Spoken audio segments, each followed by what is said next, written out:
రోజు పోయే కొద్దీ అవగాహన పెరుగుతుంది, ఆలోచన పెరుగుతుంది, విషయాలు తెలుస్తుంటాయి. యుక్త వయసులో ఉన్నప్పుడు నేను కూడా అనుకునేవాడిని, ఏంది ఆ ప్రాజెక్ట్ పేరు చెప్తారు, ఈ ప్రాజెక్ట్ పేరు చెప్తారు, ఏది పూర్తి కాలేదంటారు.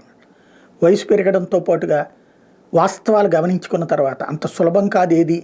ప్రజలతో మమేకమై ఉంటుంది, రాజకీయాలతో మమేకమై ఉంటుంది, ఆర్థిక పరిస్థితులతో మమేకమై ఉంటుంది, పాలసీలతో మమేకమై ఉంటుంది అన్నటువంటి తెలుస్తూ వచ్చింది.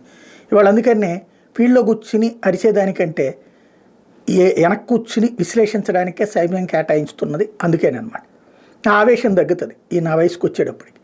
ఇప్పుడు బనకచెర్ల అవద ఖచ్చితంగా అవుతుంది. అప్పుడైనా కొంత టైం తీసుకుంటుంది. ఒక ఆస్పెక్ట్లో ఎట్లా ఉపయోగపడుతుందంటే, మనకి అడవి ప్రాంతాల్లో నుంచి, నల్లమల అటవీ ప్రాంతాల్లో భూమి అడుగు నుంచి 20 అడుగుల లోపల సొరంగాలు కట్టుకుని వెళ్ళాలి అంటే అంత సులభం కాదు. కోట్లు ఖర్చు అవుతాయి. అలాగని అసాధ్యం అంటే కాదు. రాష్ట్ర ప్రభుత్వం కట్టగలదా? ఇంపాసిబుల్. ఏం పాజిబిలిటీ ఉంది?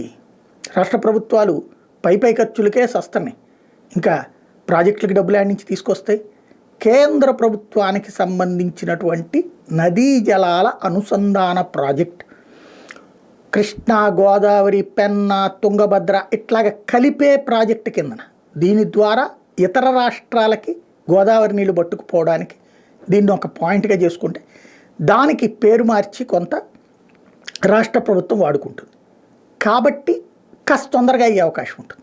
మామూలుగా అయితే 20 ఏళ్ళు పడదో 25 ఏళ్ళు పడదు. ఇప్పుడు పులిచింతల అని నేను చదువుకుంటున్న రోజుల నుంచి విన్నా అనేక సార్లు. పులిచింతలంట కాలేజీలు చదివే రోజుల్లోనూ విన్నాను.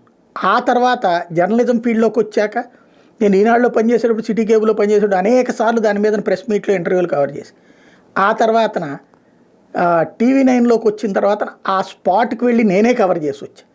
ఆ పులిచింతలను అడ్డుపడుతున్నటువంటి మావోయిస్టులతో నేనే ఇంటర్వ్యూలు చేసి వచ్చా.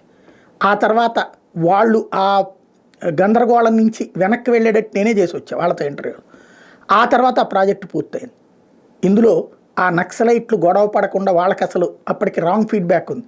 ఆ పులిచింతలకి ప్రాజెక్టు కట్టేస్తే దాదాపుగా 1,00,000 మంది చచ్చిపోతారని ఎవరో చెప్పారట. ఆ రాంగ్ ఫీడ్బ్యాక్తో అదే స్టేట్మెంట్లు ఇస్తా వాళ్ళు దాన్ని కట్టనీయకుండా చేసుకొచ్చారు. నేను ఇంటర్వ్యూ చేయడానికి వెళ్ళినప్పుడు ఆ సంబంధిత నక్సలైట్ నాయకులతో ఆ మొక్క అడిగిన తర్వాత, లేదండి ఇట్లా మాకు వచ్చిన ఫీడ్బ్యాక్ అంటే, మీకు వచ్చే ఫీడ్బ్యాక్ దొంగ ఫీడ్బ్యాక్ ఉంటుంది, ఒరిజినల్ ఫీడ్బ్యాక్ గవర్నమెంట్ ఎక్కడ అట్లా మునిగిపోయేది, లక్షలాది మంది చచ్చిపోతుంటే చూస్తా ఊరుకోదు అని చెప్పిన తర్వాత వాళ్ళు క్రాస్ చెక్ చేసుకున్నాక, లేదు అది ఎక్కువ మునగదన్నాక మేము వెనక్కిపోతున్నాం, దీంట్లో గొడవ చెయ్యము అని చెప్పారు.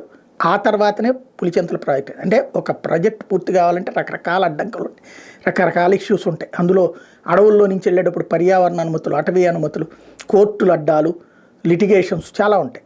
ఇవన్నీ కేంద్ర ప్రభుత్వం కాబట్టి చేసుకు వెళ్ళడానికి అవకాశం ఉంది. మిగతా వాటితో పోల్చుకుంటే కొంత ముందుగా తీసుకెళ్లేటటువంటి అవకాశం ఉంది. కాకపోతే ఈలోపుగా రకరకాల చర్చలు, మా వలన వీళ్ళ వల్ల నాశనం అయింది, వాళ్ళ వల్ల ముందుకెళ్ళింది, ఇదంతా అబ్బూస్ అన్నమాట.